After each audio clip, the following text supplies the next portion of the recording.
అధికారం చేపట్టిన తర్వాత తొలిసారిగా జనసేన ఆవిర్భావ సభ పిఠాపురం ప్రాంతంలోని చిత్రాడలో జరుగుతుంది. డిప్యూటీ సీఎం పవన్ కళ్యాణ్ ఈ సభ వేదికగా ఏం చెప్పబోతున్నారు, ఎలాంటి సూచనలు జనసైనికులకు ఇవ్వబోతున్నారన్నది ఇప్పుడు ఇంట్రెస్టింగ్గా మారింది. ఈ నేపథ్యంలో జయకేతనం పేరుతో జనసేన నిర్వహిస్తున్న సభపై ఈరోజు బిగ్ టాక్లో చర్చిద్దాం.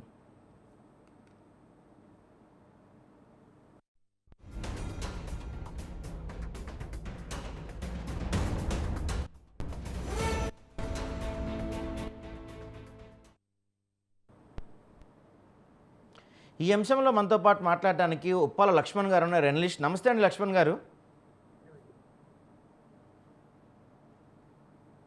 లక్ష్మణ్ గారు నమస్తే అండి. నమస్తే, చెప్పండి. సో ఈరోజు జనసేన 12వ ఆవిర్భావ వేడుకలు ఘనంగా నిర్వహించుకుంటున్నారు.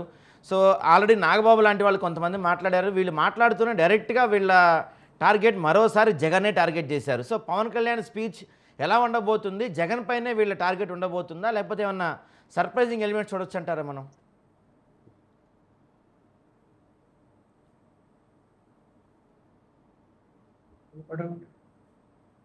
లక్ష్మణ్ గారు చూశాను ఇందాక మన పవన్ కళ్యాణ్ గారు ఇంకా వేరే మీదకి రాలేదు. నాగబాబు గారు మాట్లాడింది విన్నాను. సరే, ఒక సోదరుడిగా మాట్లాడినా లేకపోతే ఆయన ప్రధాన కార్యదర్శిగా మాట్లాడిన, మళ్ళీ ఇప్పుడు ఎమ్మెల్సీ అయ్యాడు. పార్టీ భవిష్యత్తు కోరుకోవటం ఒకవైపు, రెండవది పవన్ కళ్యాణ్ గారి గొప్పతనం గురించి చెప్పాడు. దేవుడన్నా మనం దేవుణ్ణి ప్రార్థించి వరాలు ఇమ్మంటే ఇస్తాడేమో కానీ పవన్ కళ్యాణ్ అడగకున్నా కూడా వరాలు ఇస్తాడు అని ఒక మంచి మాట. అలాగే గతంలో పవన్ కళ్యాణ్ ఈ యొక్క కూటమి ప్రభుత్వము 15 సంవత్సరాల వరకు ఎవరు ఏమీ చేయలేరు అని చెప్తే, ఇప్పుడు ఇవాళ నాగబాబు గారు దాన్ని 20 సంవత్సరాలు చేశారు. 20 వరకు కలలు కను జగన్మోహన్ రెడ్డి గారు, అప్పటి వరకు తర్వాత చూసుకుంటామని చెప్పాడు. సరే, ఏది ఏమైనా కూటమి ప్రభుత్వం బలంగా ఉండాలని చెప్పి కార్యకర్తలు కోరుకుంటారు. అలాగే పార్టీ ఆవిర్భావం ఇవాళ 12 సంవత్సరాలు అయింది. 12 సంవత్సరాల సందర్భంగా ఏదైనా అచీవ్మెంట్ ఏంటరా అంటే 21 మంది పోటీ చేస్తే 21 మంది గెలవడం అన్నది బహుశా ఇది రాజకీయ పార్టీల్లో అరుదైన రికార్డు. నాకున్న అవగాహన మేరకు ఏ రాజకీయ పార్టీ కూడా, చిన్న చితక పార్టీలు కూడా పోటీ చేసిన అన్ని సీట్లలో గెలవలేదు. సో ఇది ఒక భారతదేశంలోనే చరిత్ర సృష్టించినటువంటి విషయం అయితే చెప్పగలం. 21 పోటీ చేసి 21 గెలవడం. అయితే ఏంటంటే ఇంకో మాట నేను విన్నాను, అంటే మన నాగబాబు గారు మరి అది ఎవరిని ఉద్దేశించి మాట్లాడారంటే మనకు అర్థమైపోతుంది. కొంతమంది మా వలనే పవన్ కళ్యాణ్ గారు పిఠాపురంలో గెలిచారు అని భావిస్తున్నారు, అది కరెక్ట్ కాదు. అలా అలా అలా గర్వపడుతూ మాట్లాడుతుండే వాళ్ళు ఆలోచించుకోవాలి. ఇది కేవలం జనసేన పార్టీ పవన్ కళ్యాణ్ ఇమేజ్ వల్లనే గెలిచాడు అన్నారు. అది ఈ మధ్య కాలంలో అది తెలుగుదేశం సీటు కావడం, వర్మ గారు తెలుగుదేశం సీటు ఆశించడం, ఆయనకి ఇవ్వకపోవటం ఒకవైపు, మళ్ళీ ఆయన ఎమ్మెల్సీ పదవి ఆశిస్తే అది కూడా రాకపోవడం రెండో వైపు.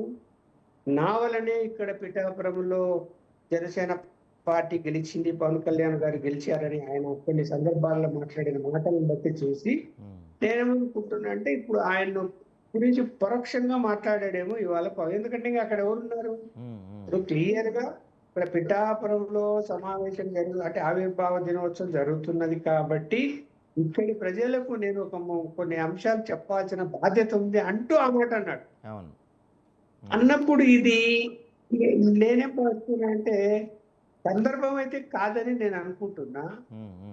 ఎవరి వల్ల గెలిచాము అన్నటువంటి మాట ఇప్పుడు మాట్లాడడం కరెక్ట్ కాదు అని నేను అనుకుంటున్నాను. ఎందుకు అంటే ఇక్కడ కూటమిలో తెలుగుదేశం ప్రభుత్వం ఉంది కదా. ఉన్నప్పుడు ఇక్కడ ముందుగానే ఆయనకు ఏ పదవి రాలేదు, నన్ను పక్కన పెట్టారనే అభిప్రాయం ఉండి కొంచెం అవమానంగా ఫీల్ అవుతున్నటువంటి వర్మ ఉమ్, ఇప్పుడు ఇంకా అవమానంగా ఫీల్ అవుతాడు కదా. అవును.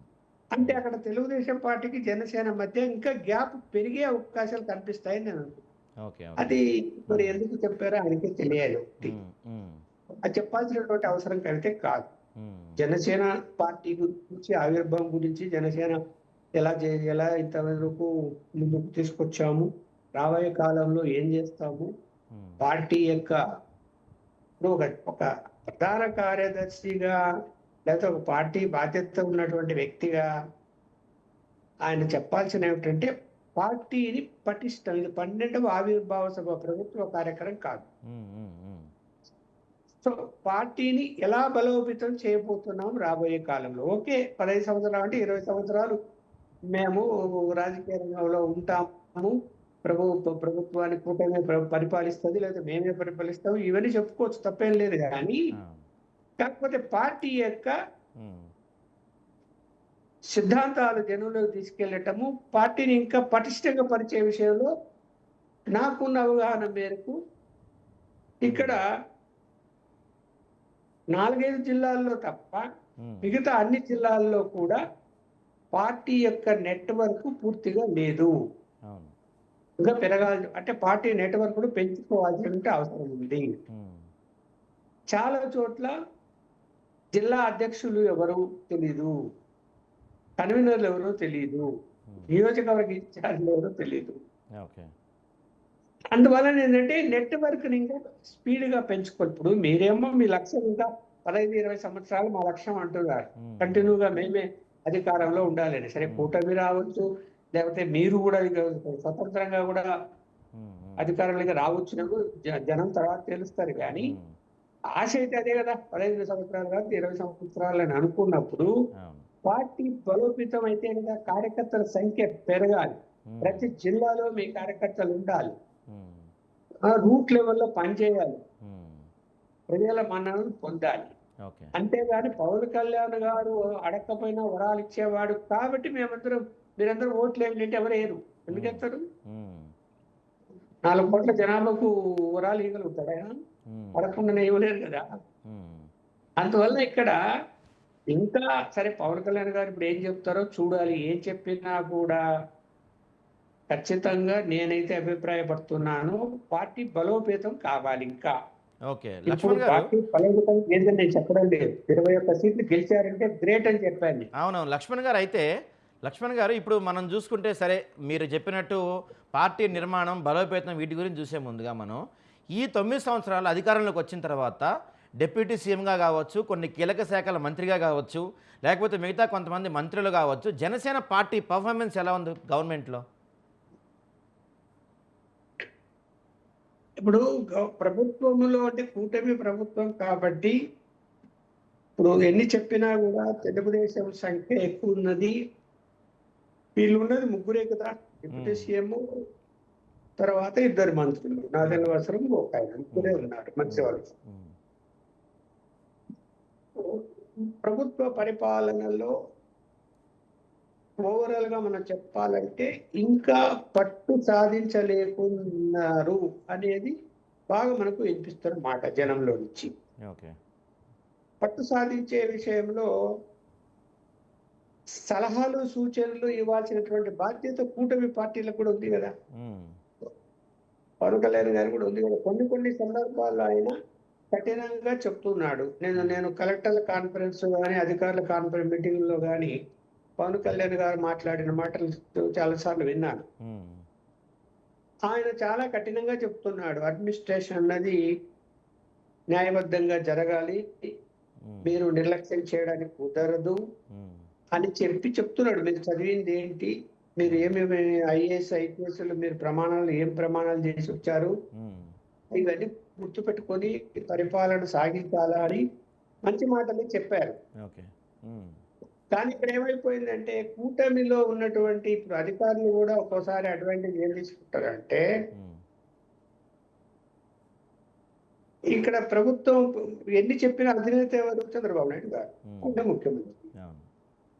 ముఖ్యమంత్రి ఆదేశాలు, ముఖ్యమంత్రి కార్యాలయం నుంచి వచ్చేటువంటి ఆదేశాలు ఎక్కువగా పాటిస్తారు ఎవరైనా కూడా. అవి పాటించలేము అని చెప్పేవాళ్ళు ఎవరు ఉండరు. ఉమ్, అవి పాటిస్తారు. అవి పాటించినప్పుడు ఎక్కడైనా ఏదైనా విధానపర నిర్ణయాలు తీసుకునేటప్పుడో, లేకపోతే ఏదైనా అనధికార నిర్ణయాలు తీసుకునేటప్పుడో, కూటమి పార్టీలు అంటే ప్రత్యేకించి బీజేపీ, జనసేనకు కొన్ని ఇబ్బందులొస్తున్నాయి అని వార్తలైతే వస్తున్నాయి. ఓకే. అంటే కొన్ని పనులు వాళ్ళకి జరగటం లేదు అని. ఉమ్, ఉమ్, అధికారులు పట్టించుకోవటం లేదు, నిర్లక్ష్యం చేస్తున్నారు. ఉమ్, ఉమ్, అది కరెక్ట్ కాదు. ఓకే. ఆ ఫ్రీడమ్ అంటే ఇక్కడ కూటమిలోని 3 పార్టీలకు సంబంధించినటువంటి వాళ్ళు పనులు జరగడం అంటే ఏదో చేయకూడని పనులు చేయండి అని చెప్తే కాదు. ఉమ్, రొటీన్‌గా జరిగేటువంటి పనులే, చట్టపరంగా చేయవలసినటువంటి పనులే ఆలస్యం అవుతున్నాయి. ఓకే. అది జరగకూడదు. ఓకే అండి. అది ఎవరు చెప్పినా కూడా ఇప్పుడు డిప్యూటీ సీఎంగా ఆయన చెప్పినా కూడా పాటించాలి. ఉమ్, లేదు బీజేపీ నుంచి ఒక మంత్రి ఉన్నా ఆయన చెప్పినా పాటించాలి కదా. అలా కాకుండా మ- మ- ఒకరి ఆదేశాల కోసమే ఎదురు చూస్తూ నిర్లక్ష్యం చేయడము, జాప్యం చేశారనుకోండి, ఉమ్. అది రాంగ్ సిగ్నల్ పోతుంది. ఓకే. ఓకే. అయితే లక్ష్మణ్ గారు ఇప్పుడు అంటే పవన్ కళ్యాణ్ చాలా రోజుల నుంచి ఆయన కేవలం జగన్ని టార్గెట్ చేస్తూ వచ్చారు. జగన్ పరిపాలన లోపాలు కావచ్చు, జగన్ టైంలో జరిగిన వాటిని టార్గెట్ చేస్తూ వచ్చారు. అయితే ఈ సమావేశ సందర్భంగా అంటే వాళ్ళు అధికారంలోకి వచ్చిన తర్వాత మొదటిసారి ఏర్పాటు చేస్తున్న ఈ సమావేశంలో కూటమి అధినేతకి అంటే టీడీపీ అయిన చంద్రబాబు నాయుడుకి కానీ కూటమి గవర్నమెంట్కి కానీ ఏమన్నా సున్నితంగా విమర్శించే అవకాశం ఏమైనా ఉండొచ్చు అంటారా? అనేది మళ్ళీ మళ్ళీ అడగండి, క్లారిటీ లేదా క్వశ్చన్లో. ఇప్పుడు అంటే పవన్ కళ్యాణ్ సహజంగా ఎప్పుడు జగన్నే విమర్శిస్తుంటారు. సో ఇప్పుడు వీళ్ళు సొంతంగా అధికారంలోకి వచ్చారు. మొదటిసారి వీళ్ళు అధికారికంగా అంటే గవర్నమెంట్లోకి వచ్చిన తర్వాత వీళ్ళు మొదటిసారిగా ఒక సభ పెట్టుకుంటున్నారు. ఈ సభ నుంచి కూటమి నాయకుల్ని కావచ్చు, లేకపోతే చంద్రబాబు నాయుడు కావచ్చు, శుతిమెత్తగా ఏమన్నా విమర్శించే అవకాశం ఉందంటారా పవన్ కళ్యాణ్? ఇప్పుడు ఉదాహరణ చెప్పాను. పవన్ కళ్యాణ్ గారు ఏంటి, నాగబాబు గారే ఉమ్, అక్కడ పరోక్షంగా వర్మ గారి గురించి ప్రస్తావన చేశారు కదా. ఆయన వల్లే మేము గెలిచామనుకుంటే ఉమ్, ఏ ఏ ఏ నవ్వులాటగా ఉంటుంది అని చెప్పాడు కదా. అవును. ఆయన మొదలుపెట్టినప్పుడు ఇంకా పవన్ కళ్యాణ్ గారు ఇంకా కొంచెం ఎక్కువ ఆవేశంగా మాట్లాడారు. ఈయన కూల్ గా మాట్లాడారు. ఉమ్, ఉమ్, ఆయన ఉమ్, ఎక్కువ ఆవేశంగా మాట్లాడతాడు. మాట్లాడుతున్నప్పుడు ఒకవేళ మనసులో ఏదైనా తెలుగుదేశం వాళ్ళ మీద కానీ, లేకుంటే ప్రభుత్వ అధికారుల మీద కానీ ఉమ్, తను అనుకున్నది జరగలేదునో, లేకపోతే ఏదైనా నిర్ణయాలు తీసుకునేటప్పుడు ఆలస్యం అవుతుందని మనసులో ఆవేదన ఉన్నప్పుడు ఉమ్, బయటపడేటువంటి అవకాశం కూడా ఉంది. వాళ్ళ సమావేశంలో ప్రత్యక్షంగా కాకపోయినా పరోక్షంగానైనా మాట్లాడవచ్చేమో అనుకుంటున్నాను నేను. ఓకే. ఉమ్, రెండవది ఏంటంటే తను ఎన్ని చెప్పినా కూడా మనం ఒకటి గుర్తుపెట్టుకోవాల్సింది ఏమిటంటే తను పూర్తిగా బీజేపీతో బాగా కలిసి పనిచేస్తున్నాడు. ఆయన ఉమ్, బీజేపీని రాబోయే కాలంలో ఎట్టి పరిస్థితుల్లో కూడా బీజేపీతో పొత్తు ఆయన వదులుకోడు. ఉమ్, అది ఉమ్, నేనైతే ఖచ్చితంగా చెప్పగలుగుతాను, నాకున్న సమాచారం మేరకు. ఓకే. ఉమ్, అలాంటి పరిస్థితుల్లో తను వాళ్ళు కూడా బీజేపీ కూడా పవన్ కళ్యాణ్ వదులుకోరు. ఉమ్, అందువలన ఏంటి ఇక్కడ ఆయనకు ఒక బలము అక్కడ ఉంది. చాలా ఓకే. పెద్ద బలం ఆయనకుంది. ఉమ్, ఉమ్, ఉమ్, ఉన్నప్పుడు ఆయన కొన్ని కొన్ని విషయాలు స్వతంత్ర నిర్ణయాలు తీసుకోవడము, అందులో ఏమైనా ఇబ్బంది పెడితే వాటిని ఎదిరించడము ఉమ్, జరుగుతుంది అని అనుకోవాల్సిందే కానీ జరగదని అనుకోవడానికి లేదు. మళ్ళీ ఓకే. రాబోయే కాలంలో చూస్తున్నాం కదా. ఉమ్, ఇక్కడ చాలా చోట్ల మామూలుగా అయితే ఏదైనా కాంట్రాక్ట్ వర్క్ లో, చిన్న వర్క్ లో, ఇంకోటో ఇసుక వ్యవహారాలు ఇవన్నీ కూడా మామూలుగా అయితే ప్రతిపక్ష పార్టీ వైఎస్ఆర్సీపీ 5 సంవత్సరాలు దారుణంగా వాటిని సంపాదించారు కాబట్టి కార్యకర్తలు, నాయకులు ఉమ్, వాళ్ళు వాటిని కొనసాగిస్తూ కొన్ని చోట్ల ఉన్నారు కాబట్టి ఉమ్, ప్రధానంగా కూటమి వాళ్ళకి, వైఎస్ఆర్సీపీ వాళ్ళకి అట్లాంటి వాటిలో గొడవలు రావాలి. ఇప్పుడు ఎక్కువగా ఎవరి మధ్య వస్తున్నాయంటే జనసేన, తెలుగుదేశం మధ్య వస్తున్నాయి. కొట్టుకుంటున్నారు, గొడవలు పడుతున్నారు, తన్నుకుంటున్నారు. నువ్వు ఇది ఆక్రమించుకున్నావు అంటే నువ్వు ఇది ఆక్రమించుకున్నావు అని. ఉమ్, మరి దాన్ని ఎవరు కంట్రోల్ చేస్తున్నారు? ఇవాళ కూడా జరిగింది. ఏదో జిల్లాలో మధ్యాహ్నం చూశాను, జనసేన తెలుగుదేశం కార్యకర్తల మధ్య గొడవ జరుగుతుంది. అందుకే ఇక్కడ దాన్ని కంట్రోల్ చేసుకోవాల్సిన అవసరం ఉంది. లేకపోతే ఏమైతుంది, జనంలో రాంగ్ సిగ్నల్ పోతుంది కదా. ఓకే. కూటమిలో ఉండి కూడా వీళ్ళకి తగాద పడుతున్నారు, ఏదో కాంట్రాక్ట్ వర్కుల్లో కానీ, ఇసుక వ్యవహారాల్లో కానీ, మిగతా విషయాల్లో కానీ, లేకపోతే ఇంకా ఏదైనా లిక్కర్ విషయంలో కానీ ఇవన్నీ కూడా వస్తాయి కదా. ఉమ్, ఉమ్, ఆ, వాటిని కంట్రోల్ ఇప్పుడు మీ పార్టీలో ఎలా ఉన్నారంటే కార్యకర్తలు కానీ చిన్న చిన్న నాయకులు కానీ ఉమ్, అది అన్ని పార్టీల్లో 3 పార్టీల్లో కూటమిలో వాళ్ళు మేము కూడా సంపాదించుకోవాలా, మేము ఖర్చు పెట్టాము తిరిగాము పార్టీ కోసం ఉమ్, అని చెప్పి భావిస్తున్నారు కదా. ఓకే. భావిస్తున్నప్పుడు ఆ పని మాకు కావాలా, ఈ ఉమ్, పని ఉమ్, మాకు కావాలా, అక్కడ వివాదాలు వస్తాయి. ఓకే. మీకెందుకు ఇవ్వాలా? రెండోది ఏంటంటే తెలుగుదేశం కార్యకర్తలు అంతమంది అందరూ అనను గాని కొంతమంది నాయకులు బీజేపీని జనసేనను చిన్న చూపు చూస్తున్నారు. ఇంకా అది కరెక్ట్ కాదు. ఇప్పుడు మీరు ఉమ్మడిగా పోటీకి దిగటం వల్లనే 11 సీట్లకు పరిమితం చేశారు ప్రజలు. మిమ్మల్ని నమ్మారు, ఉమ్, ముగ్గురిని నమ్మారు. అది వాళ్ళకు తక్కువ సీట్లు ఉండొచ్చు, ఇంకొకరికి ఎక్కువ సీట్లు ఉండొచ్చు, మంత్రి పదవులు ఒకరికి ఒకటే ఉండొచ్చు, 3 ఉండొచ్చు, అది వేరే విషయం. కానీ ఉమ్, ప్రజలైతే మీ కూటమిని నమ్మారు, ఉమ్, నమ్మి మీకు అధికారం చేతిలో పెట్టారు. ఓకే. చేతిలో పెట్టినప్పుడు మీరు సమిష్టిగా పనిచేసి రాష్ట్రాన్ని అభివృద్ధి పదంలోకి తీసుకోవాలా. ఉమ్, కార్యకర్తల మధ్య సమన్వయం అనేది సమన్వయ కమిటీలు 3 పార్టీలు ప్రతి నియోజకవర్గం మండలాల పరిధిలో పెట్టుకొని ఏదైనా ఇష్యూ వచ్చినప్పుడు అందరూ కూర్చొని మాట్లాడుకోగలిగితే సామరస్యంగా వెళ్తారు. లేకపోతే ఏమైపోతుందంటే గొడవల్లోకి దిగుతారు. ఇప్పుడు ఎన్ని చెప్పినా కూడా ఇక్కడంగా అన్ని చోట్ల కూడా ఆ గ్యాప్ కనిపిస్తున్నది. అంటే తెలుగుదేశం జనసేన మధ్య, ఉమ్, తెలుగుదేశం బీజేపీ మధ్య గ్యాప్ క్లియర్గా కనిపిస్తుంది. ఓకే. అయితే ఒకసారి లక్ష్మణ్ గారు ఇందాక నాగబాబు వర్మ గురించి ఏదైతే మాట్లాడో ఒకసారి ఆ బయట చూద్దాం మనం. గారికి ఆల్రెడీ ఇక్కడ విజయం ఖరారైంది. మనం ఓన్లీ పని చేస్తున్నట్టుగా ఉండడమే తప్ప మనం కొత్తగా చేయాల్సిన పని ఏమీ లేదు అని చెప్పి నాకు అర్థమైంది. అయితే ఇక్కడ పిఠాపురంలో పవన్ కళ్యాణ్ గారు అఖండ విజయం సాధించడానికి 2 ఫ్యాక్టర్స్. ఒకటి మన ప్రెసిడెంట్ జనసేనాని పవన్ కళ్యాణ్ గారు అయితే, రెండో ఫ్యాక్టర్, నాటి వ్యక్తి ఫ్యాక్టర్ పిఠాపురం జన సైనికులు, పిఠాపురం పౌరులు, పిఠాపురం ఓటర్స్. వీళ్ళిద్దరూ లేకపోతే మేము ఎంత ఏమి చేసినా ఏం ఉపయోగం లేదు. సో మాలో ఎవరైనా ఇంకెవరైనా సరే పవన్ కళ్యాణ్ గారి విజయానికి నేనే దోహదపడ్డాను అని ఎవరన్నా అనుకుంటే అది వారి కర్మ, అంతకంటే ఏం చేయలేం.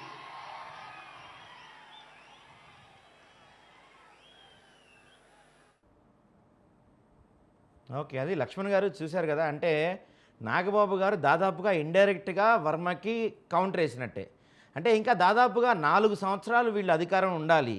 ఈలోపే అంటే ఇప్పుడు పవన్ కళ్యాణ్ కూడా యాక్చువల్గా 5కో 6కో వస్తా అన్న పవన్ కళ్యాణ్ ఇంతవరకు 7:30 వరకు రాలేదు. కాబట్టి పవన్ కళ్యాణ్ నుంచి కూడా ఏదన్నా ఒక బిగ్ న్యూస్ కావచ్చు, బిగ్ స్పీచ్ కావచ్చు మనం ఎక్స్పెక్ట్ చేయొచ్చు. అయితే నా క్వశ్చన్ ఏంటంటే 4 ఏళ్ళు ఇంకా టైం ఉంది. ఇప్పుడే జనసేన టీడీపీకి ఎగనెస్ట్గా మాట్లాడే ధైర్యం చేయగలుగుతుందా?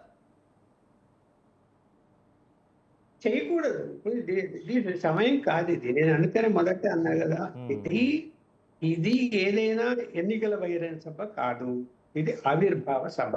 అంటే మీ పార్టీ 12 సంవత్సరాలైందని సంతోషంగా నిర్వహించుకునేటువంటి సభలో మీరు కూటమి పార్టీల మీద దృష్టి పెట్టాల్సినటువంటి అవసరం లేదు.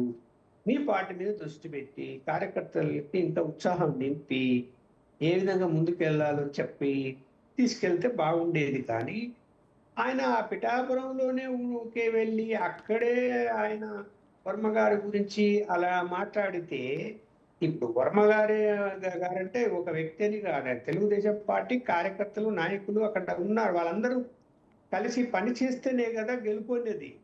ఇప్పుడు ఈయన ఏం అభిప్రాయపడుతున్నాడంటే పవన్ కళ్యాణ్ గారు సొంత ఇమేజ్ తోనే గెలిచిపోయాడు అని భావిస్తున్నాడు ఆయన స్పీచ్ని బట్టి. అది కరెక్ట్ కాదు. అది ఓకే. అది అక్కడ ఒకవేళ బీజేపీకి 2% ఓట్లు ఉన్నాయనుకోండి, అవి పడ్డాయనుకోండి, లేదు వరకు తెలుగుదేశానికి ఇంత శాతం కూడా అవి పడ్డాయనుకోండి, గెలుపు వాటి మీద కూడా ఆధారపడి ఉంటుంది కదా. వాళ్ళు కాదంటే ఎట్లా అనకూడదు కదా. రెండోది ఇప్పుడే ఆయనకు రకరకాలుగా అన్యాయం జరిగిందని కార్యకర్తలు అక్కడ మండిపోతున్నారు, అసంతృప్తితో ఉన్నారు. చంద్రబాబు నాయుడు గారు ఆయన నిర్లక్ష్యం చేస్తున్నాడని, ఇంకా ఏ పదవి ఇవ్వలేదని, ఎమ్మెల్సీ ఎక్స్పెక్ట్ చేశారు రాలేదని. అలాంటి పరిస్థితుల్లో ఈయన దాని మీద ఇంకా అగ్నికి ఆజ్యం పోసినట్టు ఆయన అలా విదిలించాడని నేను అనుకుంటున్నా. ఓకే. అయితే ఇప్పుడు అంటే ఇందాక నుంచి మనం మాట్లాడుకుంటున్న దాని ప్రకారం బీజేపీ అండదండలు జనసేనకి పుష్కలంగా ఉన్నాయని చెప్తున్నారు. దాంతోపాటుగా అంటే ఇప్పుడు బీజేపీ తెలంగాణలో కూడా పాగా వేద్దామని ప్లాన్ చేస్తుంది. సో పవన్ కళ్యాణ్ జనసేన కూటమి తెలంగాణలో కూడా ఏర్పడచ్చు అంటారా? స్కోప్ ఉందా? ఎందుకు ఇప్పుడు మొన్న ఎన్నికల్లో కలిసి పోటీ చేశారు కదా, జనసేన కూడా పోటీ చేసిందే కదా అసెంబ్లీలో. ఉమ్, ఉమ్.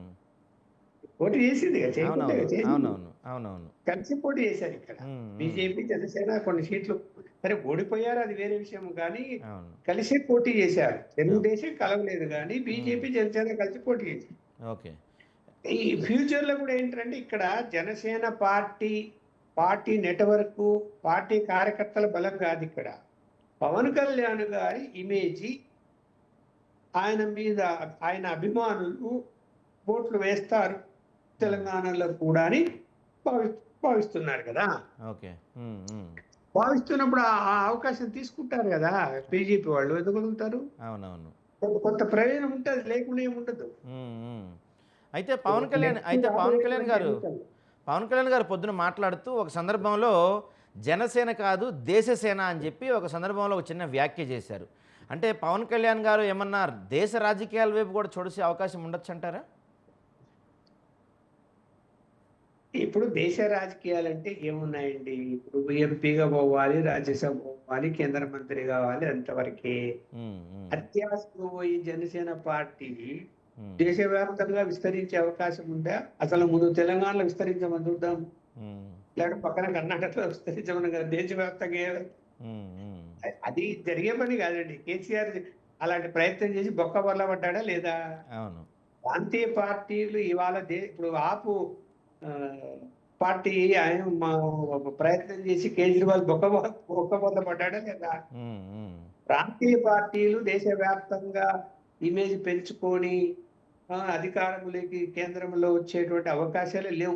ఈ రెండు పార్టీలు కాంగ్రెస్ బీజేపీ మధ్యనే నడుస్తుంది వ్యవహారం అంతా. ఇంకా మూడో పార్టీ రావాలి అంటే, మూడో పార్టీ నేషనల్ లెవెల్ పార్టీ రావాలి అంటే ఏదైనా అనేక మార్పులు జరిగితే తప్ప, అనుకోని పరిస్థితులను ఉద్భవించి ఇంకో పార్టీ వచ్చి ప్రజలకు ఏదో ఇంకా మేలు చేస్తారు అని జనం నమ్మితే తప్ప ఇంకా కొంతకాలం ఈ బీజేపీ కాంగ్రెస్ మధ్యనే దేశ రాజకీయాలు నడుస్తాయి. కానీ ఈ జనసేనలు, బీఆర్ఎస్ పార్టీలు, తెలుగుదేశం కూడా జాతీయ పార్టీ అంటారు కదా, జాతీయ అధ్యక్షుడు అంటారు కదా, ఆయన కూడా జాతీయ ప్రధాన కార్యదర్శి అని చెప్పుకుంటున్నారు కదా. ఏం ప్రయోజనం ఉన్నాయా? ఏం లేవు. ఇప్పుడు జాతీయం అని చెప్పుకున్న వాళ్ళు మరి తెలంగాణలో పోటీనే చేయలేదు కదా. అవును సార్. అయితే ఇప్పుడు ఒకవేళ అంటే కాపులు ఎప్పటి నుంచో రాజ్యాధికారం సాధించాలి, పర్టికులర్గా ఆంధ్ర రాష్ట్రంలో సీఎం కావాలి కాపు క్యాండిడేట్ అని చెప్పి వాళ్ళు ఎప్పటి నుంచో కల. సో నెక్స్ట్ ఎలక్షన్స్కి వెళ్ళే ముందు ఒకవేళ జనసేనను కాదని, అంటే పవన్ కళ్యాణ్ కాదని లోకేష్ కూడా ఈ మధ్యకాలంలో బాగా ఎమర్జింగ్ లీడర్ అవుతున్నారు, బాగా స్పీచ్లు కానీ మండలిలో కానీ అసెంబ్లీలో కానీ చాలా బాగా మాట్లాడుతున్నారు. సో నెక్స్ట్ అసెంబ్లీ ఎలక్షన్స్ వచ్చే టైంకి పవన్ కళ్యాణ్ని సీఎం అభ్యర్థి కాకుండా కనుక కూటమి ముందుకెళ్తే కాపులు మరి పవన్ కళ్యాణ్ వైపు ఉంటారా? అది మంచి క్వశ్చన్ వేశారు. ఇక్కడ చాలా కాలం నుంచి సరే ఉమ్మడి ఆంధ్రప్రదేశ్లో కేవలం 2 సామాజిక వర్గాలే రాష్ట్రాన్ని పరిపాలిస్తున్నాయి, ఎప్పుడు వీళ్ళేనా అన్నటువంటి అసంతృప్తి జనంలో ఉన్నమాట వాస్తవం. 3వ సామాజిక వర్గం ఏదో ఒకటి రావాలి అంటే కాస్త బీసీలకు ఎక్కువ అనుకూలంగా ఉండేటువంటి పార్టీ రావాలనుకుంది. అది సరే గతంలో చిరంజీవి పెట్టాడు, ఆయన ఫెయిల్ అయిపోయి కాంగ్రెస్లో విలీనం చేశాడు, అయిపోయింది. ఇప్పుడు ఈయన జనసేన పెట్టాడు, 12 సంవత్సరాలు అయిపోయింది. బీజేపీ అండదండలు పుష్కలంగా ఉన్నాయి కాబట్టి బీజేపీ యొక్క ఆలోచన కూడా అదే. ఆ 2 సామాజిక వర్గాలు తప్ప కాపు సామాజిక వర్గం ఆయన్ను ఎందుకు ముఖ్యమంత్రిని చేయకూడదు, దాని మీద వాళ్ళు ఎక్సర్సైజ్ చేశారు, ఇంకా చేస్తున్నారు కూడా. ఇవాళ మొన్న సోము వీర్రాజుకి ఇవ్వడానికి కూడా అదే కారణం, బీజేపీ వాళ్ళు, గుర్తుపెట్టుకోండి. కాబట్టి ఇక్కడ ఏంది, కాపు సామాజిక వర్గం ఎంత బలపడితే అంత పవన్ కళ్యాణ్ బలపడతాడు. ఆ బలం అంతా కూడా బీజేపీకి ఉపయోగపడుతుంది. అది వాళ్ళ స్ట్రాటజీ. అందువల్ల ఇక్కడ డైరెక్ట్ గా బీజేపీ ఎదగాలి అంటే ఎదిగే పరిస్థితి లేనప్పుడు ఉమ్, ఒక సామాజిక వర్గాన్ని అట్లని వాళ్ళు ఏమి రెడ్డి సామాజిక వర్గం కమ్మ సామాజిక వర్గాన్ని బీజేపీ వ్యతిరేకించదు. ఓకే. వాళ్ళకి ఎవరెవరికి ఏం పోస్టులు ఇవ్వాలనో ఎంతవరకు చేయాలనో అన్నీ చేస్తారు. చేయకుండా ఏమీ ఉండరు. వాళ్ళను మేము పక్కన పెట్టామని ఏం చెప్పరు వాళ్ళు. ఓకే.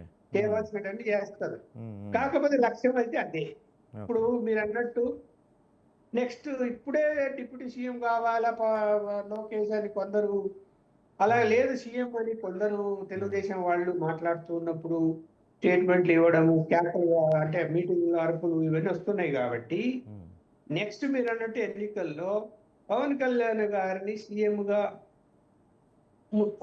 ముందు పెడతారా లేకపోతే కనుక లొకేషన్ పెడతారా అని మనం డిస్కషన్లోకి వెళ్తే, నేనైతే నాకున్న సమాచారం మేరకు ఏం చెప్పగలుగుతున్నానంటే బీజేపీ ఖచ్చితంగా గేమ్ ఆడతారు. వాళ్ళు ఏం చెప్పబోతారు రేపు అని ఊహించి చెప్తున్నాను. ఉమ్, ఉమ్, రాబోయే ఎన్నికల్లో మా పవన్ కళ్యాణ్ ముఖ్యమంత్రి అభ్యర్థిగా ప్రకటిద్దాము, కూటమి ముందుకు వెళ్తుంది, ఉమ్, మీకు ఏ నూతన న్యాయం చేయాలో తెలుగుదేశం గారిని చేస్తాము, ఉమ్, చంద్రబాబు నాయుడు గారికి సపోర్ట్ చేశాము, గెలిచాడు, ముఖ్యమంత్రి అయ్యాడు, ఉమ్, ఇంకా వయసు ఉన్నది లోకేష్ కు, ఉమ్, కాబట్టి నెక్స్ట్ ఛాన్స్ అనేది లోకేష్ విషయంలో ఆలోచిద్దాము.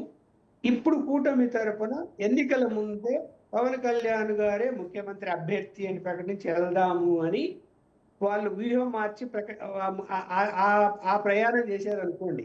ఉమ్, చంద్రబాబు నాయుడు గారు వ్యతిరేకించి వాళ్ళిద్దరిని పక్కన పెట్టేసి ముందుకెళ్తాడా? ఉమ్, ఆ ధైర్యం చేస్తాడా? ఉమ్, ఇప్పుడుండే పరిస్థితులు చేయలేడని నేను అనుకుంటా. తర్వాత 4 ఏళ్ల తర్వాత కూడా ఇదే పరిస్థితి ఉంటుంది. ఏం పరిస్థితి అది? ఉమ్, కేంద్ర యొక్క బీజేపీని కాదని ఈ రాష్ట్రాన్ని అభివృద్ధిలోకి తీసుకుపోయే పరిస్థితే లేదు. అవును.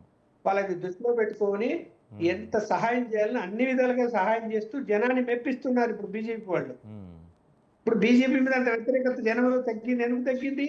ఉమ్, అన్ని విషయాలు చొరవ తీసుకుంటున్నారు, అన్ని ప్రాజెక్టులు శాంక్షన్ చేస్తున్నారు, నిధులు తీసుకొస్తున్నారు, అన్ని పంపిస్తున్నారు, అన్ని చేస్తున్నారు కదా. ఉమ్, ఉమ్, దాని వెనక ఉద్దేశం బీజేపీ రేపు బీజేపీ ముఖ్యమంత్రి అభ్యర్థి కాదు. ఉమ్, ఉమ్, దాని ఉద్దేశము కాపు సామాజిక వర్గం నుంచి బీజేపీలో కాపు సామాజిక వర్గానికి సంబంధించిన ముఖ్యమంత్రి అభ్యర్థిగా ఉండేటువంటి నాయకుడు ఇప్పుడు లేదు ప్రస్తుతానికి. ఓకే. లేడు కదా. ఉమ్, లేనప్పుడు ఎవరు ఇంకా? ఉమ్, పవన్ కళ్యాణ్ గారే. పవన్ కళ్యాణ్. ఖచ్చితంగా పవన్ కళ్యాణ్ గారే ఈసారి వదిలేయండి, పవన్ కళ్యాణ్ గారికి ఆయన ముఖ్యమంత్రి అభ్యర్థిగా మనం కూటమి ముందుకు వెళ్దామని చెప్పారనుకోండి, పెద్ద ఇష్యూ అవుతుంది కదా, సెన్సేషన్ అవుతుంది కదా. ఉమ్, ఓకే. ఓకే. అయితే సార్ ఇప్పుడు పవన్ కళ్యాణ్ గారు పార్టీ పెట్టినప్పటి నుంచి కూడా చెగువేరా అని చెప్పి కొంచెం విప్లవ భావాలతో వచ్చారు పవన్ కళ్యాణ్ రావటమే. అంటే యూత్ని కొంచెం బాగా రెచ్చగొడటానికి కావచ్చు, ఆయన ప్రసంగాలన్నీ కూడా విప్లవ భాగాలు బాగా కనిపించాయి. అలాంటి పవన్ కళ్యాణ్ అధికారం రాగానే ఒక్కసారిగా ఎరుపు కాస్త కాషాయంగా మారిపోయి సనాతన ధర్మం అని చెప్పి ఆయన ఒక డ్రెస్ వేసుకొని తిరగటం, ఇవన్నీ కూడా ఎరుపు కాషాయంగా ఎలా మారిపోయిందంటారు? ఒకటి అండి, ఇప్పుడు ఇక్కడ ఎరుపు ఉద్యమం మనం చూస్తున్నాం. స్వాతంత్రం వచ్చిన ఉమ్, ఏమైపోయింది? ఉమ్, బలహీన పడిపోతా వస్తున్నది కదా. ఆ, కమ్యూనిస్టులు రాజ్యమైన రాష్ట్రాలన్నీ కూడా రాను రాను కమ్యూనిస్టుల చేతుల్లోంచి తప్పిపోయాయి కదా. అవును. బెంగాల్ చూసాం కదా ఉమ్, ఉదాహరణకి. సరే కేరళ పరిస్థితి ఎలా ఉంది? అవును. కాబట్టి ఇక్కడ ఉన్నది కేరళ ఒకటే, ఉమ్, అక్కడ కూడా బీజేపీ బలం పుట్టుకుంటున్నది. అవును. అందువల్ల ఇక్కడ ఆయన అంటే ఒక మనిషి చదువుకునేటప్పుడు లేకపోతే యువకుడుగా ఉన్నప్పుడు సమాజంలో జరుగుతున్న అన్యాయాలు మన కళ్ళ ముందు కనిపించినప్పుడు మనకు ఆవేశం వస్తుంది. ఉమ్, అరే ఇంత దుర్మార్గం, మా ప్రభుత్వం ఏం చేస్తుంది, పోలీసులు ఏం చేస్తున్నారు, పేద వర్గాలకి ఇంత అన్యాయం జరుగుతున్నది అని ఆవేశపడినప్పుడు, ఆ ఆవేశం మాట్లాడినప్పుడు మనం ఏం ముద్ర వేస్తున్నాము? అతను లెఫ్టిస్టు, విప్లవవాది, విప్లవకారుడు అని మాట్లాడుతాం. ఉమ్, అంటే ప్రశ్నిస్తే విప్లవకారుడు అని మాట్లాడడం కరెక్ట్ కాదు. అవును. ఆవేదన అందరికీ ఉంటది. బీజేపీ వాళ్ళకి ఆవేదన ఉండదా? సాధువులకు ఆవేదన ఉండదా? ఉమ్, సాధువులు కూడా సమాజంలో జరుగుతున్న అన్యాయాల మీద ఆవేదన పడి గట్టిగా మాట్లాడతారు. అని వాళ్ళ విప్లవకారులు ఇతర కాదు కదా. ఉమ్, ఈయన కూడా అంతే. ఈయన కూడా సమాజంలోని పరిస్థితులను తట్టుకోలేక అతను ఆవేశంగా మాట్లాడాడు చాలాసార్లు. ఓకే. అయితే అది పరిష్కారం కాదు. విప్లవం అన్నది పరిష్కారం కాదు. ఆ దిశగా వెళ్తే ప్రయోజనం ఉండదు సమాజంలో. సమాజానికి దగ్గరయ్యి సమాజానికి దూరంగా ఉండి పనిచేయడం కంటే సమాజానికి దగ్గరయ్యి పనిచేసి మెప్పించి ఓకే. ప్రజల్ని మంచి దారిలోకి తీసుకెళ్ళాలి అనేటువంటి ఆలోచనలోకి వచ్చాడు అనుకుందాము. ఇంకా బీజేపీతో సత్సంబంధాలు ఉన్నాయి, దేవుడు దయము భక్తి, మనం అది కాదనకూడదు ఇవాళ అని చెప్పి అతను ఆ విధంగా మాట్లాడుతున్నాడు. అందులో తప్పైతే ఉందని నేనైతే ఏం అనుకోవటం లేదు. ఓకే. ఎన్ని చెప్పినాక అతనిలో ఆ స్పిరిట్ ఉంది. పేద ప్రజల విషయంలో ఆ స్పిరిట్ అనేది ఉంది. సమాజంలో అన్యాయం జరుగుతుంది. ఇప్పుడు మనం చూసాం కదా, అనేక చోట్ల అతను రియాక్ట్ అవుతున్నాడు కదా. ఏదైనా పేద వర్గానికి పలాంటి అన్యాయం జరిగింది అంటే రియాక్ట్ అయిపోయి దాని పరిష్కారానికి ప్రయత్నం చేస్తున్నాడు కదా. అందువలన ఇక్కడ ఇంకా నువ్వు కాషాయానికి దగ్గర అయ్యాడంటే బీజేపీకి నీ మొదటి కామెంట్ నా కామెంట్ చెప్పా కదా, బీజేపీని ఆయన ఎట్టి పరిస్థితిలో వదలడు, బీజేపీ కూడా ఆయన వదలదు. టార్గెట్ ఇదే. నెక్స్ట్ ఎన్నికల్లో పవన్ కళ్యాణ్ గారిని ముఖ్యమంత్రి అభ్యర్థిగా ముందుకు వెళ్తారు అన్నది నా అభిప్రాయం. ఓకే. అయితే మొన్న రీసెంట్గా కూడా మనం మరొకసారి వైసీపీ నాయకుల నుంచి కానీ వైసీపీ నేతల నుంచి కానీ కొన్ని తీవ్ర విమర్శలు వచ్చాయి. పవన్ కళ్యాణ్ కార్పొరేటర్కి ఎక్కువ, ఎమ్మెల్యేకి తక్కువ, లేకపోతే అంబటి రాంబాబు లాంటి వాళ్ళు, ఇలాంటి వాళ్ళు పవన్ కళ్యాణ్ని ఇప్పటికి కూడా విమర్శిస్తూనే ఉన్నారు. అంటే పవన్ కళ్యాణ్ విమర్శించడం వల్లే వైసీపీ ఓడిపోయింది అని వాళ్ళు ఒప్పుకున్నప్పటికీ కూడా మరోసారి ఎందుకు పవన్ కళ్యాణ్ టార్గెట్ చేశారు వాళ్ళు? ఇక్కడ వాళ్ళకి ఇప్పుడు ఇప్పుడు ఇప్పుడు ఇద్దరు చంద్రబాబు నాయుడు పవన్ కళ్యాణ్ టార్గెట్ చేయాలి కాబట్టి బీజేపీ నేత ఏం చేయలేరు. వాళ్ళ జోలికి పోలేరు. పోవాల్సింది ఇద్దరు జోలికే. జనసేన అంటే పవన్ కళ్యాణ్, తెలుగుదేశం అంటే చంద్రబాబు నాయుడు, ఏ ఒకటి మాట్లాడాలా, మాట్లాడతారు, టార్గెట్ చేస్తారు. మాట్లాడి ఇప్పుడు ఎంత నెగిటివ్ మాట్లాడితే అంత పవన్ కళ్యాణ్ ఎదుగుతున్నాడు. అది గుర్తుపెట్టుకోండి. అనవసరంగా ఫ్యామిలీ గురించి కూడా మాట్లాడి ఆయన 21 సీట్లు గెలిచిన స్థాయికి తీసుకొచ్చారు వాళ్ళే. అంటే రెచ్చగొట్టారు. రెచ్చగొట్టి ఏమైంది, ప్రజల్లో ఒక వాళ్ళకు కూడా ఒక ప్రెస్టేజ్ అవుతుంది కదా. ఎస్, అనవసరంగా మన సామాజిక వర్గం వాళ్ళు తిడుతున్నారు, మనం గెలిపించి తీరాలా అని భావిస్తారు కదా. 21 మందిని గెలిపించారంటే ఆయన సామాజిక వర్గం వాళ్ళు, నేను మళ్ళీ చెప్తున్నా, 100% ఓట్లేశారు. 100% వేశారు. ఓకే. అదే సార్, ఒకసారి మనం నాగబాబు కూడా వైసీపీ గురించి కొన్ని వ్యాఖ్యలు చేశారు, ఒకసారి చూద్దాం అవి. వైసీపీ హాస్యగాళ్ళ గురించి చెప్పుకోకుండా ఈ స్పీచ్ని ఎండ్ చేయలేం. జగన్ లాంటి హాస్య నటుడు కనే కళల గురించి మీకు చెప్పాలి. ఆయన ఎలక్షన్స్ అయిపోక ముందు నిద్రలోకి వెళ్ళారు. ఇప్పటికి నిద్ర లేవాలి. అప్పుడప్పుడు నిద్రలో లేచి కలవరిస్తుంటారు. మొన్న కూడా ఒక మాట చూశారు.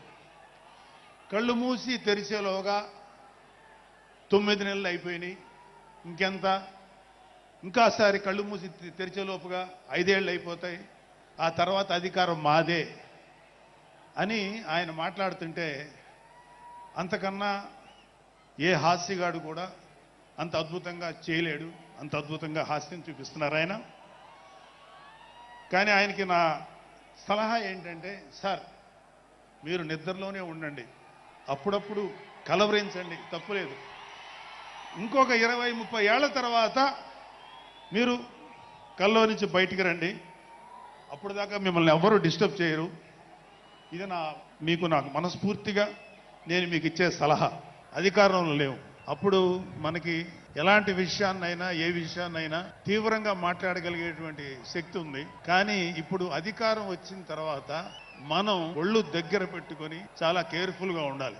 అలా ఒళ్ళు దగ్గర పెట్టుకోకుండా నోటికి వచ్చినట్లు మాట్లాడితే ఏం జరుగుతుందో మనందరం కళ్ళారా చూస్తున్నాం. ఇవాళ అహంకారం తలకెక్కి నోటికి వచ్చినట్లు మాట్లాడి చిన్న పెద్ద తేడా లేకుండా బిహేవ్ చేసినటువంటి మాట్లాడినటువంటి కొంతమంది ప్రతిపక్ష అని చెప్పలేములేండి, ప్రతిపక్షం లేదు కదా, నాయకులకి ఏం జరిగిందో తెలుసుకున్నాం.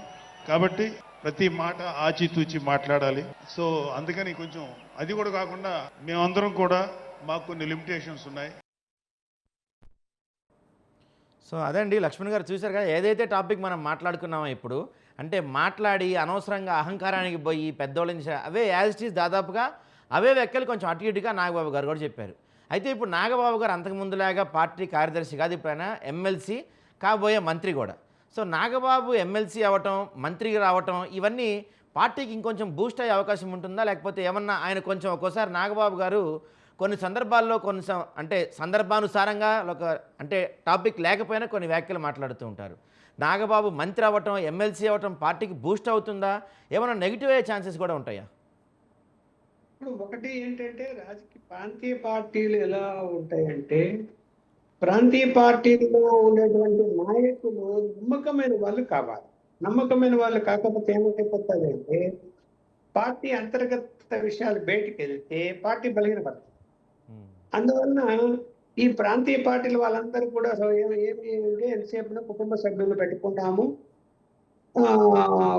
మన యొక్క అంతర్గత వ్యవహారాలు బయటికి పోకుండా ఉంటాయి, పార్టీ ఎప్పుడు కూడా మన కంట్రోల్లోనే ఉంటుంది, అంటే మన చెప్పు చేతుల్లోనే ఉండాలి అనేటువంటి ఆలోచనలు ఉంటాయి. అన్ని ప్రాంతీయ పార్టీలు అదే. మన దేశంలో అన్ని చూస్తున్నాం కదా, ఎక్కడెక్కడ ఎలా ఉన్నాయి. బీహార్లో కానీ, ఉత్తరప్రదేశ్లో కానీ, లేకపోతే కనుక బెంగాల్లో కానీ ప్రాంతీయ పార్టీలు కొన్ని ఆప్ కానీ, ఇక్కడ కానీ, ఆంధ్ర కానీ, తెలంగాణ కానీ చూస్తున్నాం కదా. ఇక్కడ పవన్ కళ్యాణ్ గారు ఆవేశం కంటే ఈయన ఇవాళ మాట్లాడిన దాన్ని బట్టి సెటైరికల్ గా విమర్శ అన్నది నవ్వుతూనే చేస్తున్నాడు, చాలా కూల్ గా చేశాడు. అది పార్టీకి అట్లాంటి వాళ్ళు అవసరం. అన్నది పక్కన పెడదాం, రాజకీయంగా ప్రతిసారి ఆవేశపడితే ప్రయోజనం లేదు. ఇప్పుడు వాళ్ళు తిట్టారు కదా అని వీళ్ళు తిట్టడం ఇది కరెక్టా కాదు కదా. వాళ్ళు తిట్టారంటే తిట్టకు, నువ్వు తిట్టకుండా వాళ్ళు తిట్టారు, తర్వాత అలా కూడా వాళ్ళు తిట్టారు, నువ్వు తిట్టావు, మళ్ళీ నువ్వు తిట్టావు, మళ్ళీ వాళ్ళు తిట్టారు. అలా కాకుండా పార్టీని కూల్గా నడిపించేటువంటి ఒక నాయకుడు కూడా కావాలి. ఇప్పుడు ఈయన మరి ఈయన కూడా మంత్రి పదవి తీసుకుంటాడు లేదో తెలియదు, కానీ క్లారిటీ లేదు. ఇంకా మంత్రి పదవి ఇస్తాము అని చంద్రబాబు నాయుడు గారు చెప్పారు, కానీ ఇప్పుడు మళ్ళీ తీసుకుంటారా లేదా అన్నది కూడా చర్చ నడుస్తున్నది. ఒకళ్ళు తీసుకున్నా కూడా పార్టీ బలోపేతం కావడానికి దోహదపడే అవకాశాలు ఎక్కువ ఉంటాయి. ఒకటికి ఇంకొకరు ఎండ్ అవుతారు. అయితే ఏంటంటే కుటుంబ పార్టీలాగా మారిపోయి వాళ్ళ సొంత కార్యకలాపాలు నిర్వహించుకుంటే జనంలోకి వెళ్ళిపోతాయి. అంశాలన్నీ ఏమి ఆగు, వెళ్ళేటప్పుడు వ్యతిరేకత కూడా పెరుగుతుంది. అది జాగ్రత్త పడాల్సిన అవసరం ఉంటుంది. ఓకే. అయితే ఇప్పటికి కూడా కాపుల్లో బలంగా జనసేన పైన కావచ్చు, పవన్ కళ్యాణ్ పైన కావచ్చు అమితమైన ప్రేమ ఉంది. మరి ఇందాక మనం మాట్లాడుకున్నట్టు ఒకవేళ కనుక నెక్స్ట్ ఎలక్షన్స్కి బీజేపీ వాళ్ళు సీఎం క్యాండిడేట్ పవన్ కళ్యాణ్ అని చెప్పిన తర్వాత టీడీపీ వాళ్ళు పూర్తి స్థాయిగా అంటే తెర ముందు మేము సపోర్ట్ చేస్తామని చెప్పినప్పటికీ తెర వెనక సపోర్ట్ చేయకపోతే మాత్రం పవన్ కళ్యాణ్ ఇంతవరకు చేసిన శ్రమ ఇదంతా వృధా అయిపోయే ఛాన్స్ ఉంటుంది కదా. అట్లా కాదు కదా. ఇక్కడ మీరు అడిగిన ప్రశ్న కరెక్టే. ఒకవేళ అలా ముందుకెళ్తే తెలుగుదేశం పార్టీలో అసంతృప్తి చెలరేగి వ్యతిరేకత పెంచుకొని ఎవరికి ఓటేస్తారు? అక్కడ తెలుగుదేశం అభ్యర్థి ఉండడు, జనసేన బీజేపీ అభ్యర్థితో ఉంటాడు. తెలుగుదేశం అసంతృప్తి ఉంది, ఎవరు కొట్టేస్తారు? జగన్మోహన్ రెడ్డికి వేస్తారా? వేరు కదా, ఆల్టర్నేటివ్ వేరు కదా. వేస్తే జగన్మోహన్ రెడ్డికి వేస్తారా? ఆటుకోరు తెలుగుదేశం కార్యకర్తలు కానీ, తెలుగుదేశం అభిమానులు కానీ అరిచికి పెట్టిన జగన్మోహన్ రెడ్డి పార్టీకి ఓటు వెయ్యరు. అది మాత్రం క్లియర్. వెయ్యనప్పుడు ఎక్కడికి పోతాయి ఓట్లు? ఇప్పుడు 21 మంది గెలిచారు, లేదు బీజేపీ నుంచి 8 మంది గెలిచారు అంటే తెలుగుదేశం పార్టీ ఓట్ల బలం వల్లనే కదా గెలిచారు. అది తగ్గిపోతుంది అంటే ఎవరికి ఓటేస్తారు? ఆల్టర్నేట్ కావాలి కదా. రెండోది, నాయకుడు ఒప్పుకున్నప్పుడు కార్యకర్తలు ఎందుకు ఒప్పుకోరు? ఇప్పుడు రేపు పొద్దున చంద్రబాబు నాయుడు గారు పవన్ కళ్యాణ్ గారిని ముందుకెళ్ళి తీసుకెళ్దాము, మా అబ్బాయి విషయం తర్వాత నెక్స్ట్ ఎలక్షన్ లో చూసుకుంటాం, ఆ తర్వాత ఒక ఛాన్స్ ఆయనకి ఇద్దాము అని అనుకున్నారు అనుకోండి, పార్టీలో అందరు కూర్చొని మాట్లాడుకొని నిర్ణయం తీసుకున్నారు అనుకోండి, అప్పుడు కార్యకర్తలు ఎందుకు అసంతృప్తి వ్యక్తం చేస్తారు? ఇప్పుడు ఒకవేళ అలాగే జరిగితే మళ్ళీ ప్రభుత్వం అధికారంలోకి వస్తే ఈ తెలుగుదేశం ఇంపార్టెన్స్ ఎందుకు తగ్గుతుంది? ఏం తగ్గదు. మళ్ళీ సీట్లు మెజారిటీ వాళ్ళే ఉంటాయి, వాళ్ళకే వస్తాయి, no doubt. Okay. So Lakshman garu, ఇందాక నుంచి మనం మాట్లాడుకుంటున్నట్టు జనసేన పర్ఫార్మెన్స్ బాగా చేస్తుంది, అంతా బాగానే ఉంటుంది, కానీ మీరు అన్నట్టు జనసేన ఇంకా కూడా బూత్ లెవెల్లో కార్యకర్తలను కావచ్చు, జిల్లా అధ్యక్షులను కావచ్చు, కార్యదర్శులను కావచ్చు, వీళ్ళు నియమించుకోలేదు. అంటే ఇది లాంగ్ రన్లో పార్టీకి ఇబ్బంది అయ్యే అవకాశం ఉండొచ్చు అంటారా? ఇది ఆ టార్గెట్ నెక్స్ట్ ఎలక్షన్స్ లో పవన్ కళ్యాణ్ గారే ముఖ్యమంత్రి అభ్యర్థి అనే టార్గెట్ టార్గెట్ పెట్టుకొని వెళ్ళారనుకోండి, ఉమ్, మీ నెట్వర్క్ స్ట్రాంగ్ గా ఉండాలి కదా. ఉమ్, స్ట్రాంగ్ గా లేకుండా ఏం రేపొద్దున ఏం డిమాండ్ చేస్తావు అలాగా? ఇదిగో చూడండి, అన్ని జిల్లాల్లో మా నెట్వర్క్ ఉంది, జిల్లా అధ్యక్షులు ఉన్నారు, కమిటీలు ఉన్నాయి, బలంగా పనిచేస్తున్నారు, పార్టీ ప్రజలు తిరుగుతున్నారు ఉమ్, అని చెప్పాలి కదా. జనానికి కూడా జనసేన పార్టీ ఇక్కడ ఉంది మా ఊర్లోని తెలియాలి కదా. ఉమ్, ఉమ్. ఓకే. ఇప్పుడు ఎన్సీ కూడా తెలుగుదేశం వాళ్ళు ఉన్నారంటే ఎట్లా కుదురుతుంది? ఉమ్, ఉమ్, జనసేన కూడా ఉన్నారంటే అది. అందుకని నేను పార్టీ మీద ఇప్పుడు వీళ్ళిద్దరూ అన్నదమ్ములు ఇద్దరు మంత్రులపై కూర్చొని మంత్రి పదవుల మీద ప్రభుత్వ యంత్రాంగం మీద దృష్టి పెట్టేసి అభివృద్ధి విషయంలో దృష్టి పెట్టేస్తే పార్టీ సంగతి ఉమ్, నారాయణ భాస్కర్ చూసేవాడు, ఆయన కూడా మంత్రి అయిపోయాడు. ఎవరు చూస్తారు ఇప్పుడు? ఇక ఉమ్, ఈయన కూడా మంత్రి అవుతే. కాబట్టి ఒకరన్నా పార్టీకి ఫుల్ టైమ్ గా పనిచేసేటువంటి నాయకుడు ఉండాలి అక్కడ. ఓకే. అది ఈయన తీసుకుంటే బాగుండేది. ఎవరు? నాగబాబు. ఉమ్, మరి ఆయన కూడా మంత్రి పదవిని అంటున్నారు కాబట్టి ఇంకా పార్టీ నడిపించేటువంటి ఇప్పుడు ఒక డిమాండ్ మన ముందు ఉన్నప్పుడు, అంటే ఒక లక్ష్యం ఉన్నప్పుడు, ఆ లక్ష్యం నెరవేర్చుకోవడానికి నెట్వర్క్ అనేది చాలా ఇంపార్టెంట్ కదా. ఉమ్, నువ్వు తెలుగుదేశం మీద డిపెండ్ అవుతానంటే ఎట్లా? ఓకే. ఉమ్, ఒకవేళ అనుకోని పరిస్థితుల్లో వచ్చి తెలుగుదేశం బాధ్యత మాకు అవసరం లేదు, మేము ఇండిపెండెంట్ గానే పోతాము, మీరు మేము ఒప్పుకోము దాన్ని అన్నారు అనుకోండి, ఉమ్, ఉమ్, అప్పుడు బీజేపీ జనసేన ఒంటరిగా అంటే ఇద్దరు కలిసి రంగంలోకి దిగారనుకోండి, ఉమ్, నెట్వర్క్ ఉండాలి కదా. అవును. అలాంటి పరిస్థితి రాకూడదు, ఉమ్, రాదని నేను కూడా భావిస్తున్నా. కూటమి అనేది ఉండాలి అని. ఓకే. కానీ చెప్పలేం కదా, రాజకీయాలు ఏమైనా జరగచ్చు. చంద్రబాబు నాయుడు గారు ఒక సంవత్సరం ఉండగానే 2014లో ఎందుకు వద్దనుకున్నాడు బీజేపీని? అవును. కాంగ్రెస్ తో ఎందుకు పొత్తు పెట్టుకున్నాడు?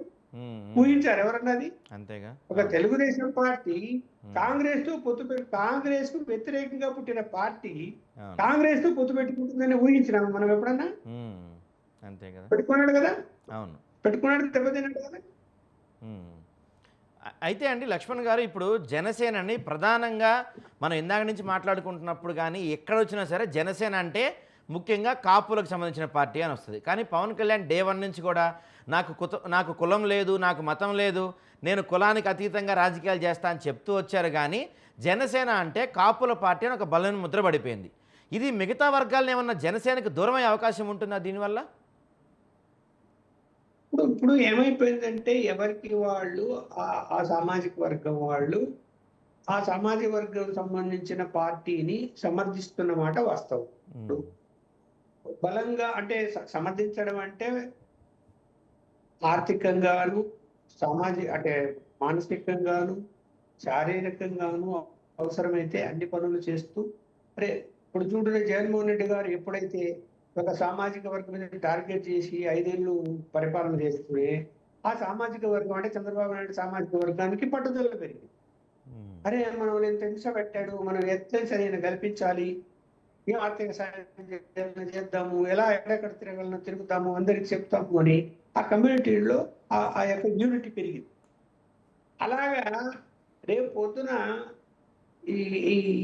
ఈ సామాజిక వర్గంలో కూడా యూనిటీ ఉందని మొన్ననే తెలిసిపోయింది కాబట్టి, 21 సీట్లు వచ్చాయి కాబట్టి ఇంకా ఆ సామాజిక వర్గము కొన్ని ప్రాంతాల్లో బలపడుతుందని నేను అనుకుంటున్నా. ఇప్పుడు ఒకవేళ పవన్ కళ్యాణ్ గారు మీరు అన్నట్టు ఏంటంటే, ఒకవేళ అలా ఏదైనా ఆలోచన చేస్తే ఏమన్నా ఈ చంద్రబాబు నాయుడు గారి సామాజిక వర్గం వ్యతిరేకించవచ్చేమో అన్నది మీ ఆంతరంగిక ప్రశ్న. చెప్పలేము ఏది జనంలో ఎలా ఉంటుంది అని. కాకపోతే ఏం అన్యాయం జరుగుతుందని అంటే, జీవితకాలం ఎప్పుడు ఒకే సామాజిక వర్గమే పరిపాలన చేయాలనా? ఆ సామాజిక వర్గాలు ఆలోచించుకోవాలి కదా. ఆలోచించుకుని అరే ఆ జగన్మోహన్ రెడ్డి గారు మళ్ళీ వస్తాడేమో, ఆయన వచ్చే బదులు పవన్ కళ్యాణ్ గారు రాని అనుకుంటే తప్పేముంది దాంట్లో? చూడండి 5 సంవత్సరాలు ఎలా చేస్తాడా, సరిగా చేయడా, ఏ విధంగా పరిపాలన చేస్తాడని నమ్మాలి, ఒక అవకాశం ఇవ్వాలి కదా. ఎప్పుడు చంద్రబాబు, అప్పుడు ఎన్టీ రామారావు చంద్రబాబు నాయుడు కొడుకు, ఇదేనా పరిపాలన? మళ్ళీ ఆయన కొడుకు ఒక ఛానల్లో చూస్తున్నారు కదా. ఆ చిన్నపిల్లగాన్ని కూడా హీరో చేసి చూపిస్తున్నారు కదా. అవునవును. అయితే మనకి జగన్కి అత్యంత సన్నిహితుడు, జగన్ ఆత్మబంధువుగా పేరొంచిన బాలినేని శ్రీనివాసరెడ్డి జగన్ గురించి కొన్ని ఇంట్రెస్టింగ్ కామెంట్స్ చేశారు. ఒకసారి చూద్దాం అవి. చిన్న చిన్న కార్యకర్తల మీద కేసులు పెట్టి లోపలేశారు. వాళ్ళని కాదండి లోపలేయాల్సింది, కోట్లు సంపాదించున్నారు, వాళ్ళని ఇంకా లోపలేలా. అదే నా బాధ. స్కాములు చేస్తున్నారు, కార్యకర్తలు పట్టించుకోలేదు, కోట్లు సంపాదించి ఈ రోజు రకరకాలుగా మాట్లాడుతూ ఉన్నారు. పవన్ కళ్యాణ్ గారి గురించి నిన్న మొన్న మాట్లాడాడు జగన్మోహన్ రెడ్డి గారు, ఏదో కౌన్సిలర్ అన్నాడు, ఏదో అన్నాడు. అయ్యా జగన్మోహన్ రెడ్డి గారు, మీ నాన్న దయతోటి నువ్వు ముఖ్యమంత్రి అయ్యావు, మీ నాన్న అంత అడ్డు పెట్టుకొని. మా నాయకుడు ఇప్పుడు జనసేన నాయకుడు పవన్ కళ్యాణ్ గారు స్వశక్తితో ఈ రోజు లక్షలాది మంది అభిమాన పాత్రులు అయ్యాడని గుర్తు పెట్టుకోవాలని కూడా తెలియజేసుకుంటా ఉన్నా. నాకు అన్యాయం జరిగిందని చెప్తా, జగన్మోహన్ రెడ్డి గారు చేసినటువంటి అన్యాయాలని చెప్తా. నాకు జరిగినటువంటి అన్యాయాలు, రాజకీయంలో నాకు జరిగిన అన్యాయాలు ఒకటి కాదు, రెండు కాదు. మా నాన్న ఇచ్చిన, నీ ఈరోజు ఛాలెంజ్ చేస్తున్నా, పిఠాపురంలో అమ్మవారి సాక్షిగా మా నాన్న ఇచ్చిన ఆస్తిలోనే నేను సగం భాగం పైన నేను అమ్ముకున్నాను ఈ రోజు అని కూడా ఈ సభాముఖంగా తెలియజేసుకుంటా ఉన్నా. అయినా కానీ నేను లెక్క చేయను. నాకున్నటువంటి ఇది కూడా, నాకున్నటువంటి మా వియ్యంకుడికి నాకున్నటువంటి ఆస్తులు కూడా జగన్మోహన్ రెడ్డి గారు కాజేశాడని కూడా ఈ సభాముఖంగా తెలియజేసుకుంటా ఉన్నా. ఇప్పుడు ఈ మాట్లాడిన దానికి ఇంకా రేపు ఒకటే కౌంటర్లు వస్తాయి, నాకు తెలుసు. ఛాలెంజ్ చేస్తున్నా, నేను ఇది కూడా ఛాలెంజ్ చేస్తున్నా.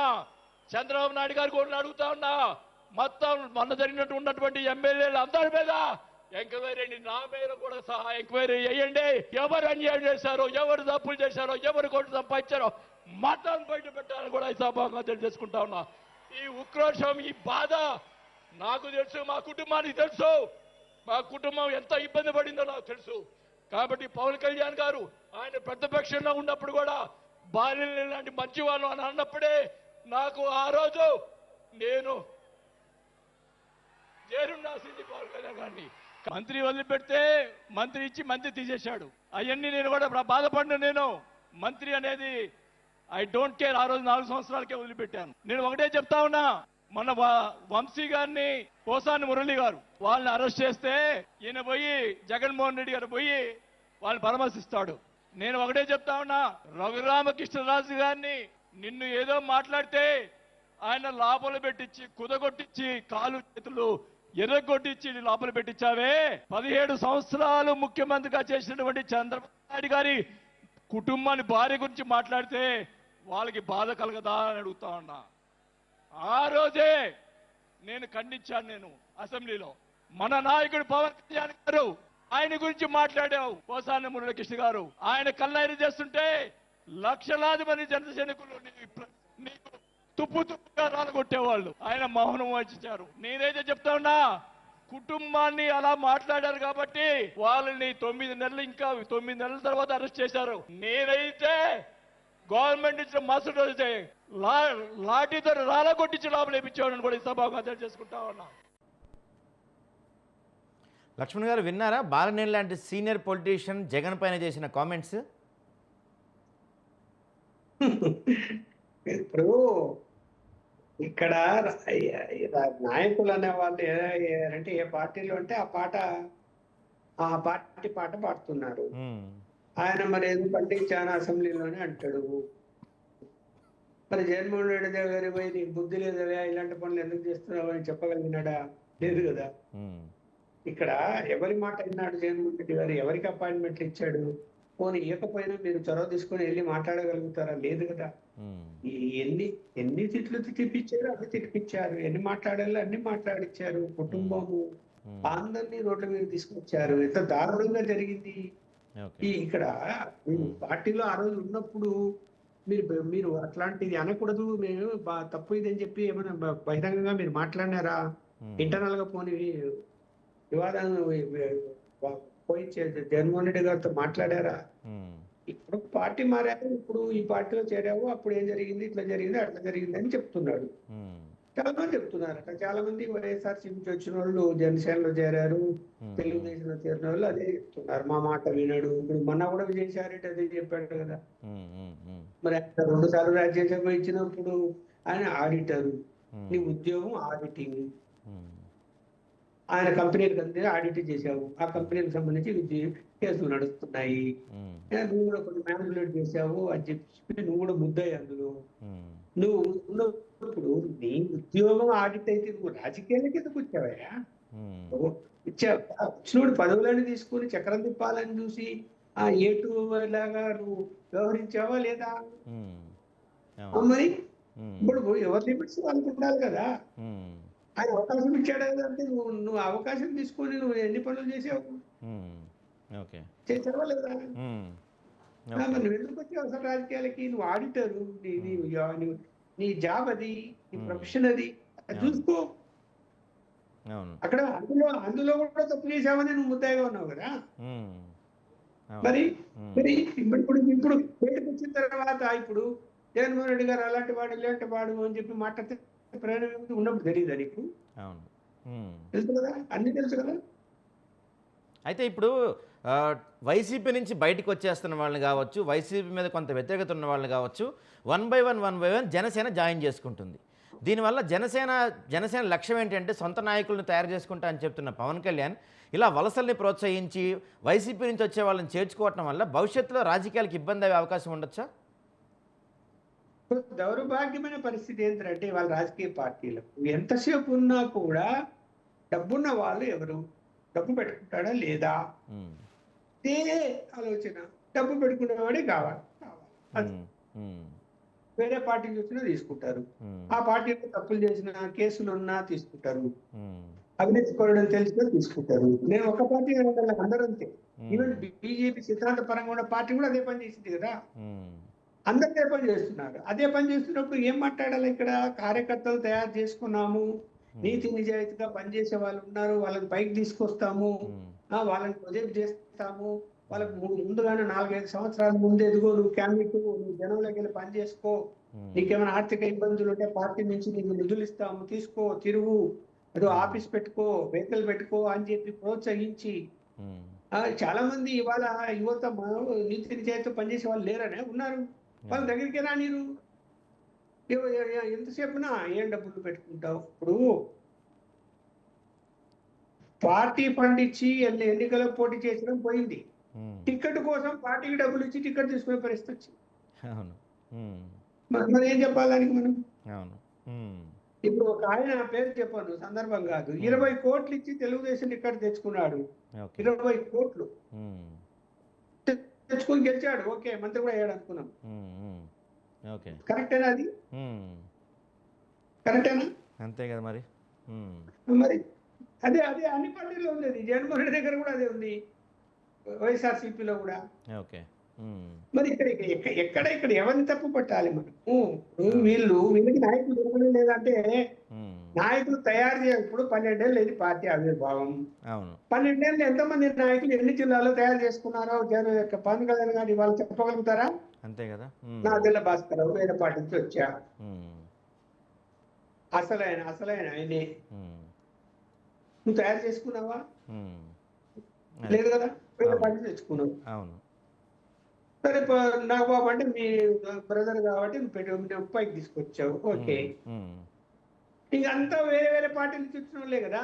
అవునవును. ఎవరైనా ఎదిగే వాళ్ళు ఉంటే కనుక వాళ్ళు ఎక్కడ ఉన్నారో తెలియటం లేదు. వాళ్ళకి టికెట్లు ఇచ్చారా, ఏం చేశారో తెలియదు. ఇప్పుడు ఆ గెలిచిన 21 మందిలో కూడా తెలుగుదేశం నుంచి వచ్చిన వాళ్ళు ఉన్నారు కదా. అవును. ఉమ్, 6 మంది 7 మంది ఉన్నారు. చూద్దాం. అదే అండి. సో కాసేపట్లో పవన్ కళ్యాణ్ గారు మాట్లాడబోతున్నారు. ఏ విధమైన మా స్పీచ్ ఉండబోతుంది? రాష్ట్ర రాజకీయాల్లో ఏమన్నా పెను సంచలనాలు ఉండబోతున్నాయా, లేకపోతే యాజ్ యూజువల్గా జగన్నే టార్గెట్ చేయబోతున్నారు అనేది కాసేపట్లో